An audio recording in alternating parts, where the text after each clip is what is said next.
Inside the Birds is back. What's going on, everybody? It's Geoff Mosher and Adam Caplan. And yay, we get to get excited. The Eagles signed a player, Adam.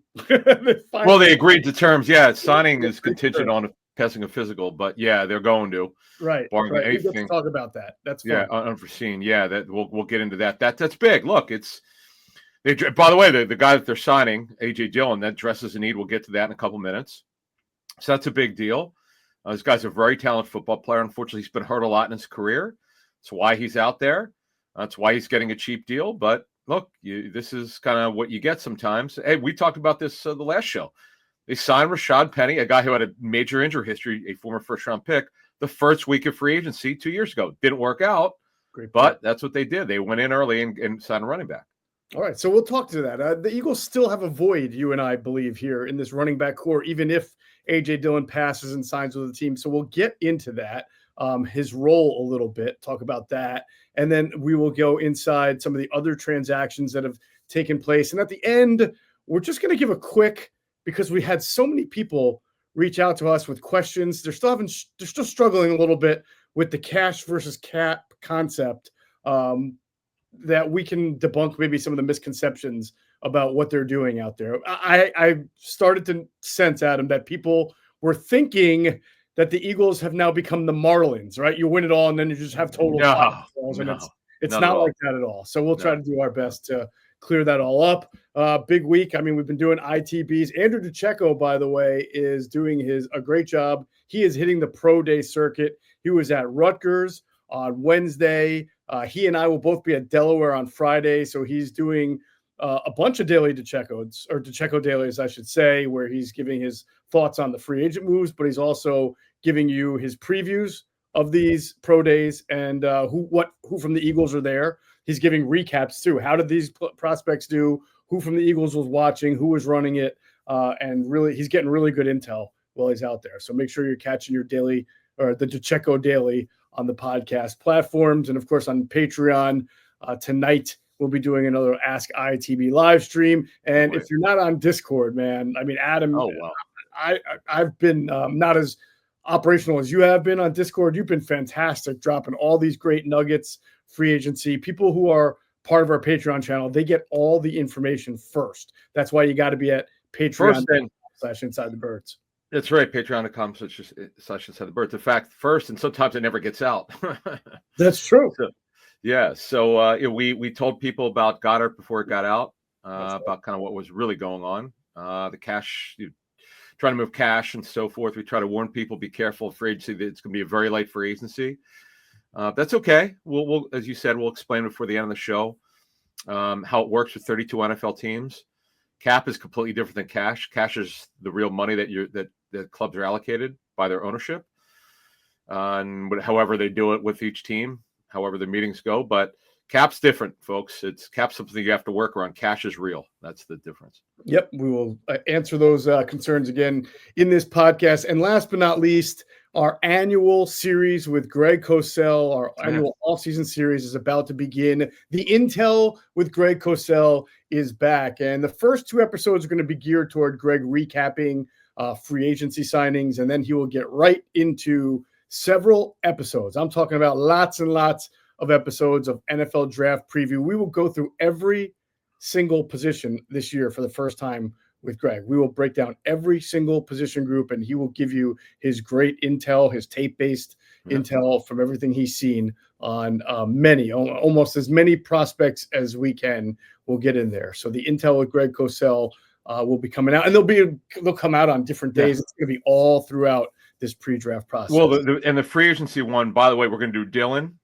We're going to go over the NFC East team. So I know there are Cowboy fans listening. Yeah, believe it or not, the Commando fans, Giant fans, the lowly Giants. What's happened to them? But anyway, they made a lot of moves. They're desperate, so they're getting involved heavily in free agency. Pretty interesting. Mm-hmm. So we'll go over. Greg will give us his intel on all those players, and like he said, cannot wait for the college season, man. Greg said, I think he says this every year, but he's seen more players than he's ever seen. So he's probably seen more than most college scouts that we know. I would think he does, because he watches everybody. Every single. Very few scouts have to watch every single prospect. I'm really curious. I can't wait to get into it with Greg on the two guys that the Commanders picked up. Tunsil, the left tackle. There's some sort of mixed opinion on that. And, of course, Deebo Samuel. If you truly think Deebo has lost it or if it was just a bad year, I can't really – because, the commandos, as you like to call them, they are making moves. They are trying to come for the Eagles. So we will definitely get into those guys. Right. It's going to be great. All right. So as we sit here today, the big move for the Eagles as far as bringing somebody in is in agreeing to terms with running back AJDillon on a 1-year deal. AJDillon, formerly of the Packers. Adam, I don't know if you remember. I think you do. We talked about it. We were going through potential running backs who would be good fits if the Eagles lost game. Well, I mentioned this guy. I've done a little bit more intel and homework on him since that point, and so have you. So we'll get into it. But the big thing here, and I like the fact that you brought up the Rashad Penny angle, is that he has to pass the physical, right? And he missed all of last year with the neck issues that he was having. And then he had the same issue, right? He's had it all throughout last year. Yeah, he had this neck stingers, man. And folks who follow the Eagles closely, that's kind of what curtailed Jordan Howard's career. So that you're always concerned about that. So he had it at the end. He had it at the end of the 23 season. Dillon did, and then he had it in August of last year. The last time he played was their first preseason game in early August last year for the Packers. So it's been a long while since he's been on a football field. And hopefully everything's okay. He passes the physical. It's expected, as I understand it, that he'll pass it. That's the Eagles' belief that he will. So as long as he does that, he'll be the number 2 running back. We'll get into that in a minute here of his role and things he can do. But we'll give you the bird's eye view of what NFL people think about Dillon. He was a very interesting back. If you've ever watched him, he's got the huge thighs, but the small waist. He's got a kind of a weird body, but very talented guy coming out of Boston College. Mm-hmm. He just never became the back the Packers thought he would be because the Packers always felt with Aaron Jones, you couldn't let him be an every down back, like kind of like Barkley, well, in a way, or give him high volume carries. Yes, Jones was a 3-down back in a way because he played on 3rd down, but you didn't want him to wear down, so they got a power back. They spent a 2nd-round pick. I remember when they did. I was like, wow, Aaron Jones. I know he can't. You got to be careful of how much you work him, but geez, you're spending a 2nd-round pick on a running back. Right. And at times, and he didn't play a lot as a rookie, but he looked pretty good. But at his best, he is a bruising back, no question. He could handle volume carries. This is very important. Should Barkley not be able to play for any reason? That's really big because there's a question with Will Shipley. We know he's explosive, but you just don't know how much work he can handle at this level. Yeah, it's a really interesting hierarchy here. Well, obviously, SaquonBarkley is the number 1 guy. We know that. Dillon's interesting. I try not to look at yards with running backs. I try to look more at yards per carry as long as it's a high number of carries because, if you're averaging 8 yards per carry on 10 carries, what is that? Yeah, exactly. So his best years, 2021, 2022, he's right in that 4.1, 4.3 range. He's got a little, he's had some longer runs from 27 to 35 yards, but his career, it's not really what he is, not like an electrifying runner. But if you can average over 4-1, 4.3, that's okay.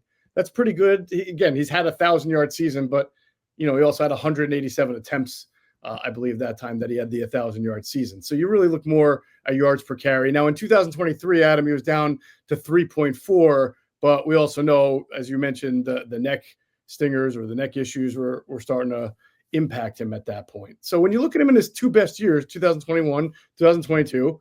It's a pretty good running back. He'll give you what you need. And, of course, behind the Eagles' offensive line, he should probably benefit when he gets the ball, right, from less contact. Not the Packers always have a pretty good O-line too, but the Eagles obviously have an elite one. So he'll probably benefit from that in the same way that Saquon did. Yeah, he also had a broken thumb. I remember that in that 23 season before the neck stingers. Yeah. He had what's that? He's a big guy who takes a lot of contact. He does 100%. And he's had a number of injuries in his career. The most concerning one, obviously, because it cost him his season last year. Didn't play. He's a neck stinger, so it's something to keep an eye on. But guy's a talented back, no doubt. This is a really nice signing. On paper, it looks to be. Right. On paper. We were talking about Rashad Penny last year at this time because he signed the same week. Really, I'd have to check if the execution of the contract was the same day. It's kind of funny how they did that. But the Eagles are going to get some nice comp picks next year for sure, because a lot of their high-priced guys are walking out the door. But this is one that they felt they wanted to get. A pretty good guy, from what I understand. I talked to someone who was been with the Packers for a while, who really liked Dillon personally a lot, and he's just had some bad luck. But he's going to get a chance here to revive his career and on a one-year deal and see what happens. Yeah, so let's talk about his role, though, because what we mentioned a week or two ago when we were looking at what the Eagles are going to need is we said if they lose Kenny Gainwell, they lose a guy who's very good at pass protection, very reliable hands, your 2-minute back, your 4-minute back. Yeah. He was a third down back, but with an expanded role because he can do those other things. AJDillon is not a substitute for what Kenny Gainwell does. He can run the ball like Kenneth Gainwell did well between the tackles. And by the way, Green Bay has always run a lot of inside zone and duo. So from a scheme fit, that's really good. I mean, that's predominantly what the Eagles run as well. So that works. But when you look at Dillon, assuming he makes a team and he's okay and healthy, and Will Shipley as backups at him, I still think this team is missing. And again, I don't want to put a lid on what kind of improvements Will Shipley can make. But from what we know right now, they're really missing what Gainwell brought from a pass protection standpoint, from a reliability in the 2-minute and 4-minute drill, the ability to, sort of catch a pass. Now, Will Shipley, we know, can catch passes, but again, you got to be able to do both. You can't give tells. You can't be a giveaway. You can't be only a guy who catch passes, but not be able to pick up blitzes and be excellent pass pro. The guy that I spoke with he made a good point about Dillon. He goes, yeah, you don't play him on third down much, but he has really good vision on swing passes. He is patient. He accelerates well. He's kind of underrated in space on dump off passes or you swing passes, so on and so forth. So it's something I'll be looking for in OTAs when we get a chance to look at them, and particularly in training camp. So here's their backfield right now. It's Barkley, then Dillon, then Shipley. Now we'll keep an eye on it, and we'll keep an eye on the third down role. That's obviously very important, and that one's got to work itself out. Lou Nichols, a former teammate at one point with Dillon with Green Bay, who they signed actually to the 53. And by the way, we're on 90-man rosters now at the start of the new league year, which is always interesting. And Ty Davis-Price, always have to have those 49er backs on the roster. So you would think theoretically with 5 backs, that's enough. Now, again, they don't have a third down specialist or the situational hurry up roll 2-minute, 4-minute. That's something we're going to have to keep an eye on in terms of how they're going to handle that situation. Yeah, I do have a final thought on that. I will say this because we've talked about this and it applies here. We've talked about when you lose coaching and talent development matters, and it's been great for this regime, right? Jamal Singleton has done an excellent job of getting his running backs more physical, whether it was Miles Sanders becoming a better inside the tackles runner by year 2 and 3, right? Kenny Gainwell was a receiver basically in college. He's come and become a good, nice, hard runner. I think you called him once the best short yardage runner in the league, and that's fair. He was always very good at short yardage, which is not something he did at Memphis, right? SaquonBarkley, even he's improved in pass protection. Still not amazing at it, but he's improved from what he was with the Giants. So if you take Will Shipley and you can say if Jamal Singleton can really in this offseason work with this guy, get him stronger. Well, that's the weight room people. He's got to get a little bigger and stronger, but really work on his technique and pass protection, work on his understanding of where blitzes are coming from, sorting as they talk about it. We already know he's got juice and he can catch the ball. So if Jamal can really get the physical element of his game built up here, then maybe you can. And I'm sure the Eagles will have to bank on that or see how that goes throughout the offseason. There's because if he can do that, if he can do with Will what he's done with the other 3 guys that we just mentioned, then there's some good potential there. Shipley's got to get stronger physically, but man, he's got, Andrew and I saw it in training camp and OTAs. He's got he's explosive, but it would be nice. See, this is interesting. So as we go forward here, it would be nice because with Gainwell, he would grind out carries, but he just didn't have the juice that you need. Dillon's very interesting because for a big guy, he's like a locomotive. He can move. It's not he runs in the low 4.5s. It's not about that. It's about with pads on, if healthy, he moves fairly well for his size. And I'll be interested to see, by the way, how much he weighs when they because he didn't play football last season, so we have no idea what kind of physical shape he's in. So the Eagles will find out very, very quickly. But moving forward here, it'll be interesting to see what happens. Let's just assume like everything's status quo and you get to the regular season. And will they be willing to give Dillon 5 to 7 carries, 5 to 8 carries per game? Maybe not. We don't know that. Whereas with Gainwell, it was just situational in terms of carries. He just was not going to get you're not going to take Barkley off the field very much. But maybe these coaches, and you mentioned Jamal Singleton, the running backs coach, and Kevin Patullo, by the way, the new play caller. He has a lot of say since he's calling the plays. So it would be nice because Dillon's a pretty talented guy. Maybe they give Barkley one series off, or maybe per half. Just let Dillon kind of, or maybe they share a series. You half it. So it's fascinating. This is a fascinating signing if the guy's all the way back physically. How about a nice pony package of 230-pound SaquonBarkley and 245-pound A.J. Dillon? That's pretty sweet, right? I mean, wow. That's not just two big guys we're going to run. I mean, these are two guys that you mentioned can do some things in the pass game. They can catch swing passes. They could run you over if they wanted to. So you're going to have to key in on one of them. So that might be That's interesting. Yeah, I had not thought of that. Because let me tell you something. The first thing, if you do it in a game and if the Eagles don't show this in preseason, which they probably won't since Barkley almost certainly won't play, the reporters will see it in training camp, so they're going to tweet about it.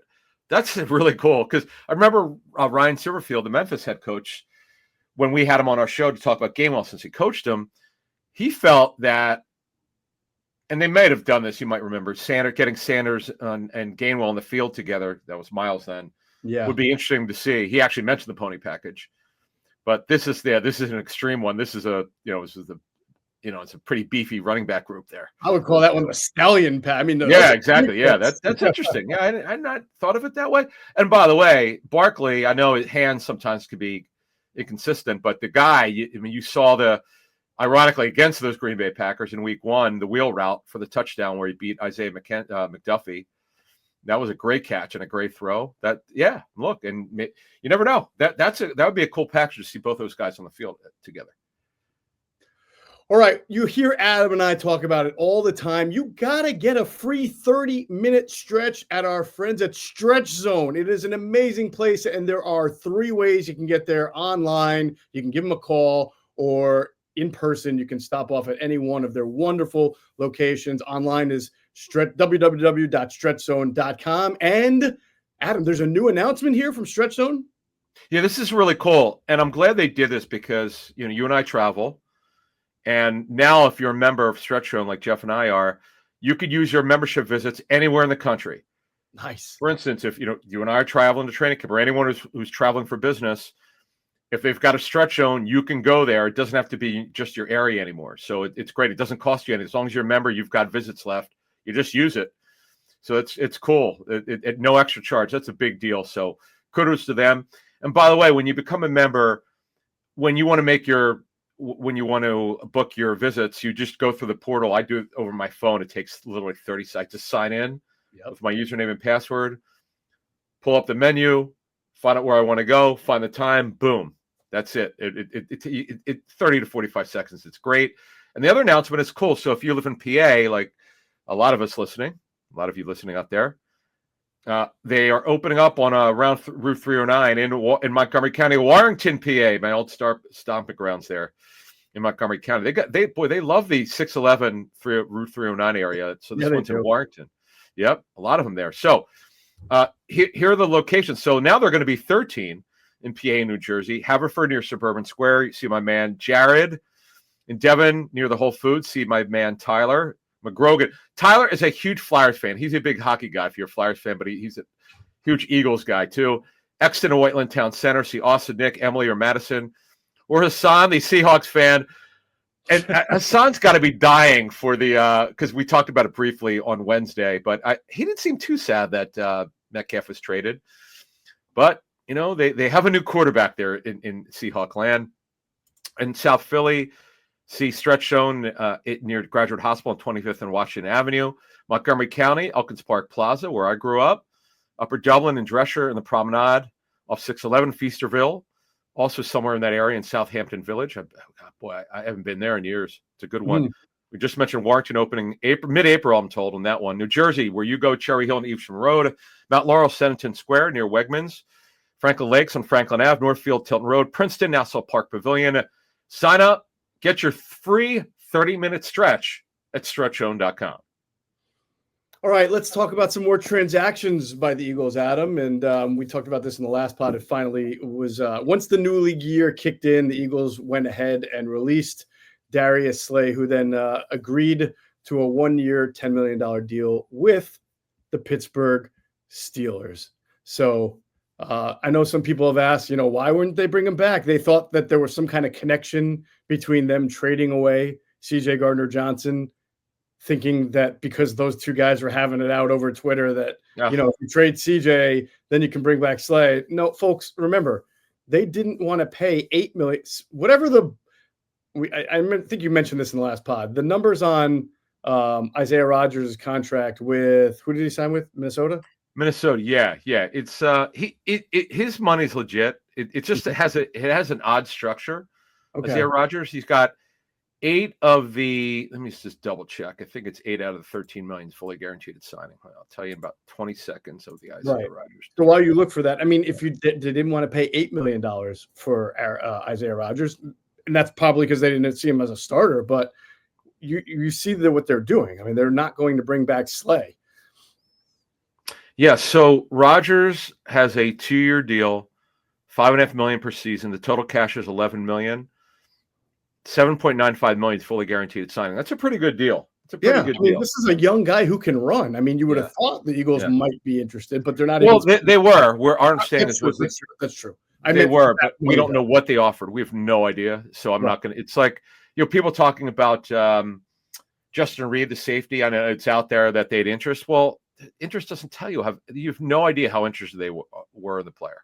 Yeah, I think it was a misleading tweet that made it sound like they were. It said the Eagles were interested with other teams and offers were close. Well, that doesn't mean the Eagles offer was close. We don't know. Yeah, I have no idea.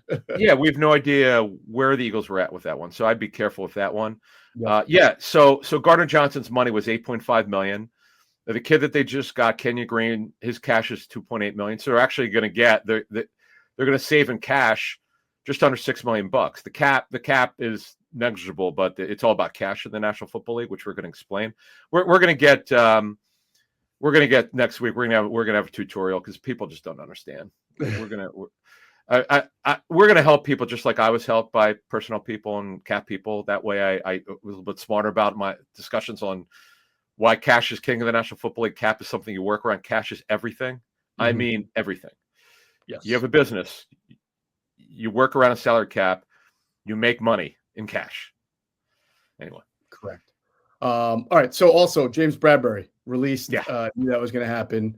Obviously he had to wait until the 4:00. 18 million in cash. That gets good savings right there. Yeah. I mean, they'll take dead money on the cap, but the big thing is they get the cash back because there was no guaranteed money left with that base salary and option bonus. And they get, what's his name was due, I think he was due 16 million was Slay. So here's the thing about Slay though. Yeah, he was going to make 16 million here, not guaranteed, which the Eagles cut him, so he didn't get any of it. But yet he gets 10 million fully guaranteed with Steelers, and he'll be definitely starting. That's for sure. So there you go. And if you hadn't heard our last podcast, go back. We outlined it. They're bringing in veterans like DK Metcalf and Slay to be leaders. They have some good young talent. Obviously, George Pickens, good talented wide receiver. They want him to have a little bit of a veteran guy, a dog like Metcalf to model himself after. And Slay will be a very good mentor for Joey Porter Jr., who's a good cornerback, but still needs to learn more. And you can't have this young kid being your best. You could, but it's better to have a nice veteran mentor out there. Someone who's got rings or a ring and can show him what it's like, 6 Pro Bowls. So that is the deal with those two defensive backs. Now, I believe we foreshadowed this with Ben Van Sumeren, who was an exclusive rights free agent. They did not tender him, just like a couple of years ago with Jack Stoll. They didn't low tender him as a restricted free agent. They just agreed to a 1-year deal at a much more reasonable price. Yeah, he was actually an exclusive rights free agent, which is a player with 2 years or less. And Vince Superman had a serious knee injury. We're still looking to figure out what kind of knee injury that was and when he'll be available. But look, he super athletic. Greg Cosell said, I don't know who Greg talked to. Flat out told Greg, someone with the Eagles said he had the best hands of the football team. We laughed, but hey, someone with the Eagles felt that way, so that's fascinating. Right. He also could play fullback. He's an inside backer, so he's back. So I don't know if you saw this, but the team sort of announced him as a fullback, I believe, when they did. They really? Yeah, really I'm sure that they did. I'll kind of like double check. Did they? That's a stunner if they really did that. Yeah, it did. Oh my God! Wow. What does that mean? They probably saw the number of people tweeting at the Eagles when the 49ers released Kyle Juszczyk. You check, yeah. Wow, really? Yeah. I'm looking at the website. That's a stunner. Maybe will he wear 57 and play fullback? Who knows? Wow. Okay. Well, we'll see. Maybe. Look, we'll see where they line him up in OTAs, and we'll really. If he doesn't line up at linebacker anymore, then he's a fullback. Holy smokes! Wow. We might have to get Dan Klecko, our friend, back on to talk about playing both sides of scrimmage. Oh, he was great. Dan's great. I forget what number he wore when he. Did he wear a fullback number? Did he wear a D tackle number? Linebacker number? I think he wore like 48, didn't he? I can. Sounds right. That sounds right. Yeah, that's right. Yeah, too funny. So the last guy, it was 49. I'm sorry, I was close. 49. Okay. Yeah, cool. Definitely a fullback. The fact that you knew that is ridiculous. He's a great dude. He's fun to talk. He's awesome. Yeah, he's really good. So we also foreshadowed. We basically told you that there's no way that Britton Covey was going to get the low tender as a unrestricted or as a restricted free agent, and he will not be. And they parted ways with him, if I'm not mistaken, right? Well, no, no. What happened was they tendered him, so he's now an unrestricted free agent. They didn't tender him. He could sign anywhere. It doesn't mean they can't re-sign him. Correct. I'm sorry. Yes, they could bring him back, but for now, sure. Unrestricted free agent. Right, at a much lower number. Yeah. So, which, by the way, the Eagles have done this before. They brought back restricted free agents, didn't tender them, and they brought them back at a lower number. But yeah. So look, I know people are like going out of their minds with Mekhi Becton. I just wanted to admit, because we're going to go over their list of guys who are still out there, and I know people are surprised. It doesn't mean, by the way, after the Kenyon Green trade that they can't bring him back. Now, they still don't have that swing tackle, and Becton showed he could play one guard position.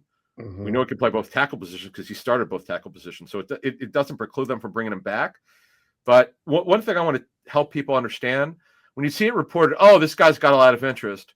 Interest does not mean money. Interest just means either A, the agent called the club, or a club called the player. A bunch of clubs reached out to the agent. That doesn't mean they want to sign for anything more than a veteran minimum.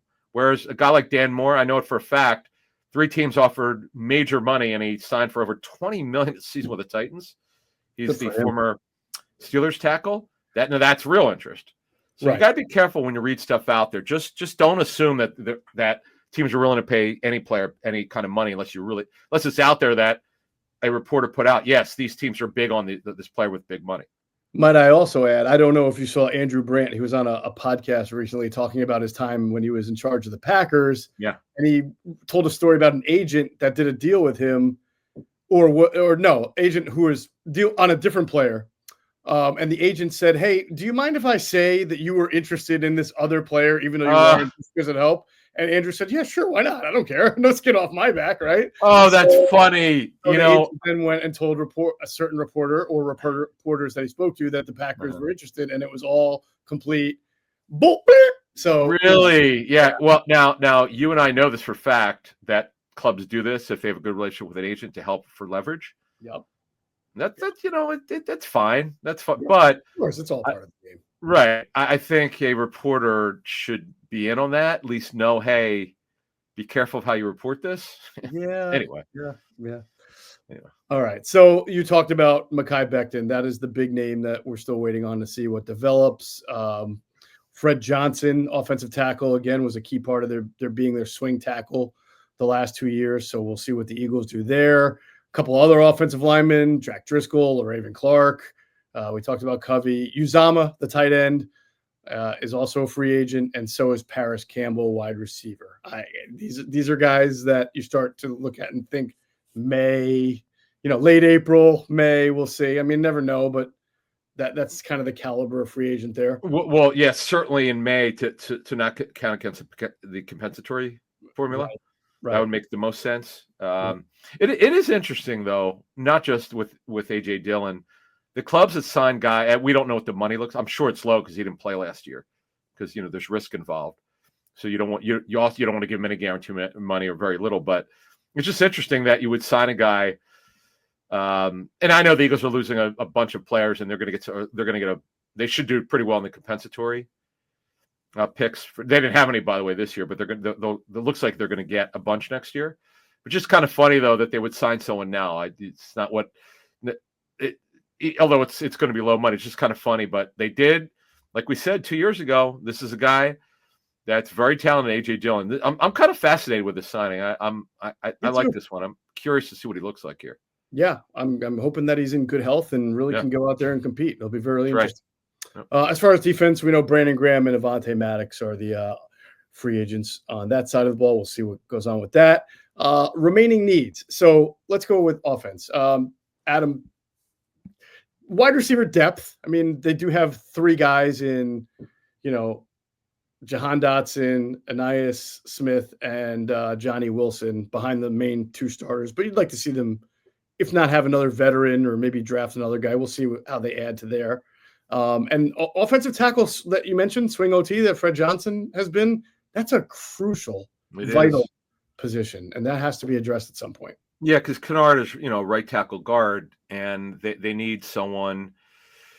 They need someone who can do it. Boy, Becton would be a great signing if they can get him back for less than $5 million. He made $5 million last season. It'd be nice if they can get him back, or Fred Johnson, either or. But again, Becton showed he can play guard, and they just it would be kind of cool. We'll see. Good luck to him, whatever happens. And then you get the defense. That's where the needs are. Offensively, they're still in pretty good shape in terms of depth and so forth. But man, defense, they lost a bunch of guys, and they need a lot of help. Yeah, certainly on defensive tackle. Edge. We've talked about their need for at least two edge rushers. Inside linebacker is still, without bringing back Warren Burks and with Van Sumeren now being listed as a fullback, absolutely need some help at inside linebacker. Corner, certainly need an outside corner. We'll see what goes on there. And then probably just one to compete for some depth. You're going to need a nickel or a dime type corner. Like Avonte Maddox did play a few snaps, so you'll need somebody for there. And safety. Definitely now that CJ Gardner-Johnson is not with the team anymore. Yes, Sidney Brown will get a strong, big look, but you cannot go into the season just automatically saying, fine, Sidney Brown and Reed Blankenship are the starters. And then what's behind that? That's the big question. Yeah, they definitely will be adding a safety, if not 2. So, yeah, that's a need. They really could use 2 outside corners. One, it's obvious that it's a lock. They don't have a choice because they cut Slay and lost him. So that with Ringo and Ricks, they got to add at least one guy on the outside. Safety, though, they don't need to have more than one. Lewis Seen's the wild card here. Well, Greg Cosell loved Lewis Seen. We're going to ask him on the show here just what he recalls and how he thinks he could line up. Greg knows the Fangio scheme. Mm-hmm. I just don't know if Sidney Brown. We just don't know a lot about him because of the ACL injury. He didn't look great when he came back. So you're absolutely right. You just can't hand him the job. He needs some competition. So that will be interesting to see what happens there. They've got a lot of work to do on defense, but folks, we're still in March. The season doesn't start till September. They've got the rest of free agency. There are a lot of players still out there, a ton of them on both sides of football, particularly defensive tackle. There's some edge. There are a lot of veteran corners out there. There's some safeties. And then, of course, you've got the draft. That's right. All right, let's just answer a few questions that we had regarding the CJ Gardner-Johnson trade and what it was really all about in cash and cap as best as we can. Before we do that, you got to hear a word from our great friends at Sky Motor Cars. Sky Motor Cars in Westchester is a different sort of dealership. All it takes is one look at their Highline pre-owned vehicles that people all over the country want and need. Owner Brett Schulter, make sure you don't spend a dime of your money before you purchase the car. Sky Motor Cars allows you to make all the decisions regarding your next vehicle. At Sky Motor Cars, you never have to spend more than necessary. Visit SkyMotorCars.com today or call 610-918-7225. All right, like we say all the time, it's the best car shopping experience you can possibly get, from customer service to inventory to just getting great guidance, whether you're buying or selling a car. It's Sky Motor Cars. Go see them at Westchester. Tell them Adam just sent you. You'll get a great deal. If you can't get in there, go to SkyMotorCars.com. You will thank us. All right, so I was just skimming through some comments on the video that we put out after the CJ Gardner-Johnson trade.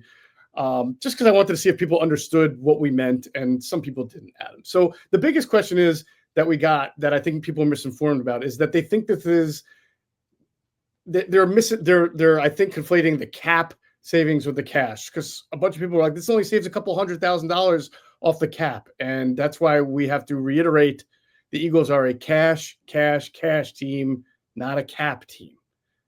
And the best, I was going to say, the best way to say it is just, don't even look at the website with the cap number, because you, as a viewer, and us, you don't know what the cash number is year after year after year that the team is functioning on. But you can know what they're saving in cash. Go ahead. Right. So basically, all 32 teams are given their cash budget for football operations, for operating expenses, and so forth, and also for player procurement. Whatever they're, I have no idea. No one would know what Jeffrey Lurie and Don Spolensky set their number, their cash number for spending on players is. But whatever it is, it is. And as one GM told me, you never ever go back to your owner. And if you have to do it, you're going to probably get yelled at. You go, hey man, we missed the market on this one. We thought this guy would only be worth $10 million. He's worth $20 million a season. Like, that should not happen. Like, I'm not talking about the Eagles here. I'm just saying in general. A GM told me. No, I was thinking about Elliot Wolf, though, maybe going back to Robert Kraft and be like, you know what? Milton's actually going to cost us $26 million a year. Well, actually, it's a great deal. He only has a 2-year structure on this deal. They can get out after 2 years. When I got the breakdown, I was like, wow, this is it. Not criticizing the reporting on it. I know when it came out, I'm like, there's no way 3 years is fully guaranteed on this one. It's not. Right. They can get it easily after 2 years, and the real money it's still good. He's still getting make. Honestly, Milton's going to make $55 million over 2 years. That's really good. That's great. Fully guaranteed, but that's fully guaranteed. But after that, we'll see. Right. But so anyway, the word we got is the Eagles are looking to move cash. A lot of teams not a lot of teams, but some league people we know said, hey, Philly's trying to move Goddard. They're trying to get out some contracts. Keep an eye on it. And we're like, okay. And wouldn't you know it, we got word Sunday night that, what we heard at the comment is actually definitely real. Wasn't speculation. They're definitely looking to move Goddard. There's some teams to watch, the Colts and a couple others. We'll see what happens. But he's making $14.25. We're told with Goddard's option bonus, it's not due for a while, so they don't have to do it now. But they're looking to move cash. He's an older player. Yes, folks, we know that they've got some contracts that we know you outlined it very well the previous show about Jalen Carter, Nolan Smith, and others are going to look to extend next year. We understand that. But for this season, they're just looking to shed some cash, and that's exactly what's happened here. So that parlays into the other question. Someone asked, well, because we talk so much about cash, isn't that unlimited? Can't Jeffrey just put out the cash like he does to keep these players and figure it out through housekeeping to make it work in the cap? And the answer is yes and no. Yes, he could, but how much do you want this man to spend year after year? He's still a businessman, and he still has, it's his money, his personal money that he makes as a businessman.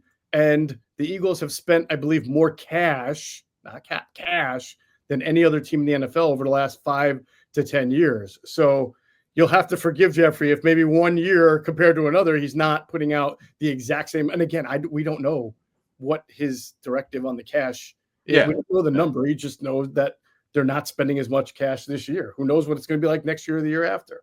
Yeah, and I think when Howie talked at the combine, you could just tell, like, and I know he had an off the record. I wasn't there, I wasn't at it, but on the record, he made it pretty clear that this was not. If we're going to read between the lines, this is going to be a quiet free agency for them, and that's what it's been. There were no. We let people know. Don't expect any big signings. Nothing happened yet. Draymond Jones agreed, I think, Wednesday night with it might have been I think it was the Titans, someone like that.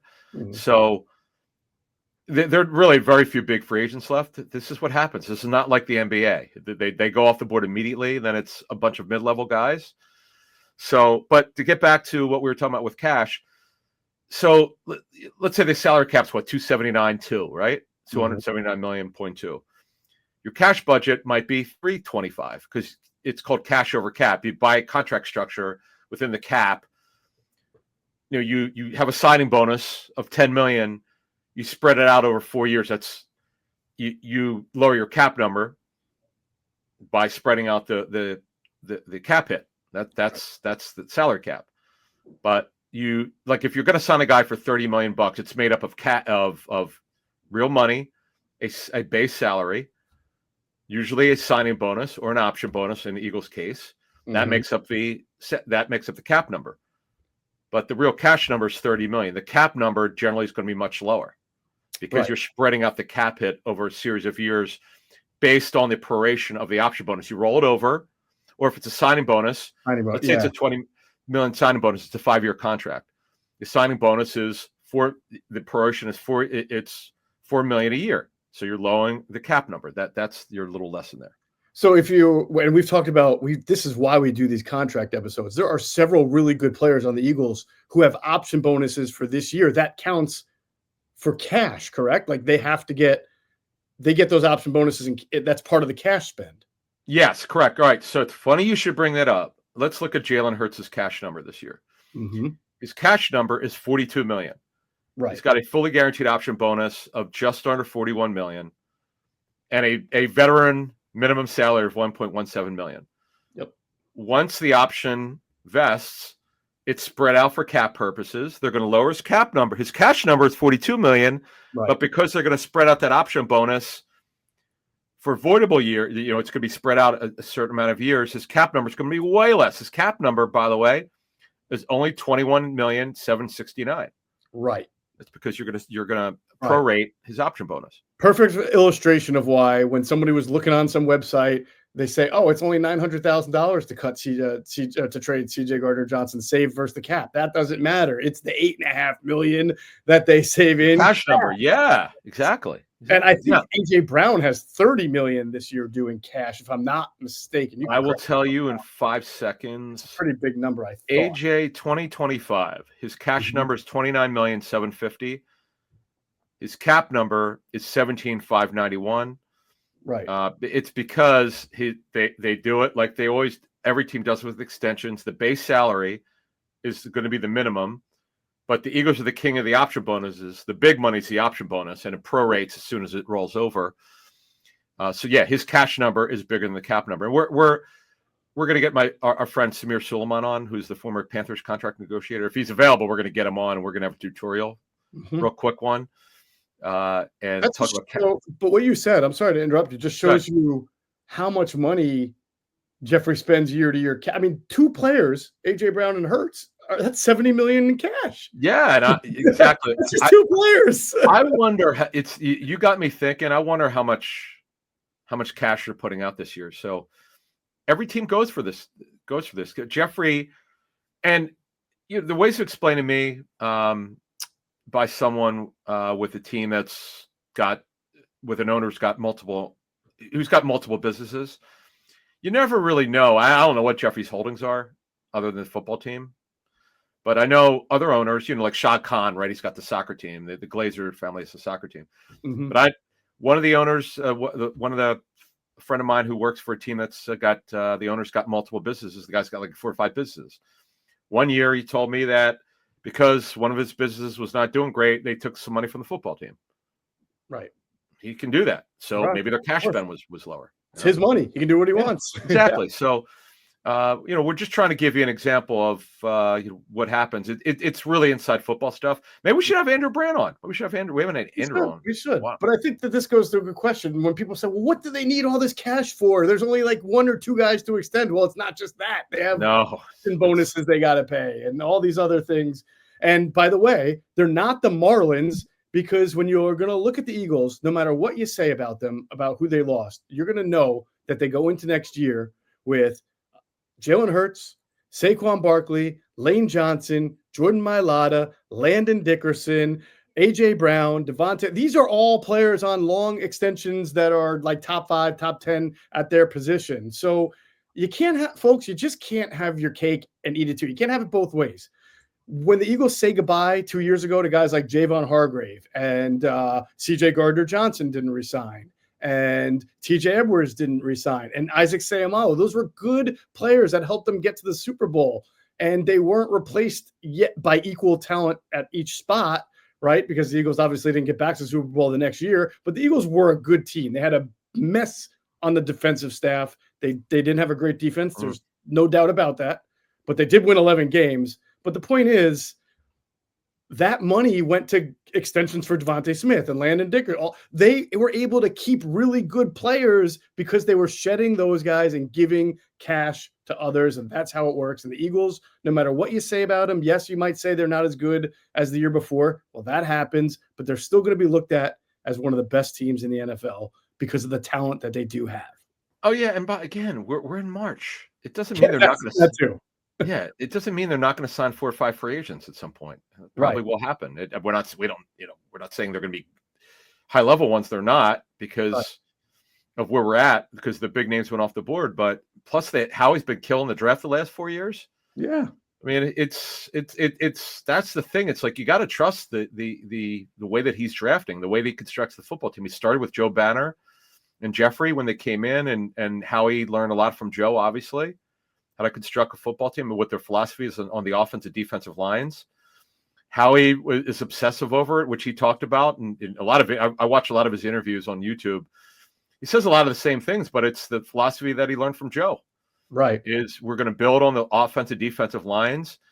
We say it every year. We don't understand why other teams don't copy it. Just like in life, you copy successful people or successful businesses. There's a reason why the Eagles are elite right now. Howie finally got it right, and he's on a roll right now. And Jeffrey will never let them not be very, very competitive. He's just that way. Mm-hmm. And they got a good thing going.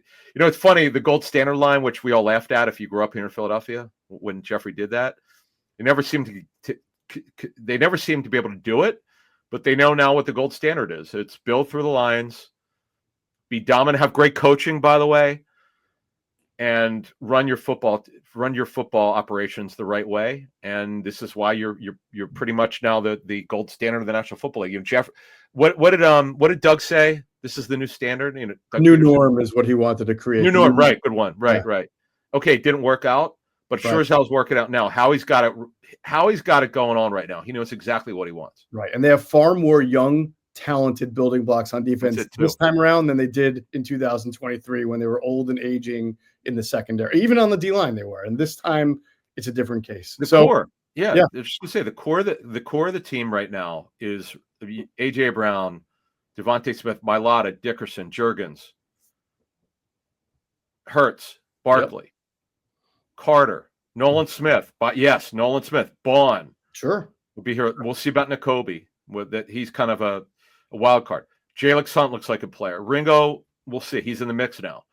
DeJean, Quinion, Reed Blankenship. I mean, you're talking about like 13 to 14 starters. That's really good. Yeah, the Eagles are going to be good next year based already on the talent that they have, and we know that they will continue to add in late free agency and the draft. So, and maybe even the trade market too. So everyone can breathe a sigh of relief.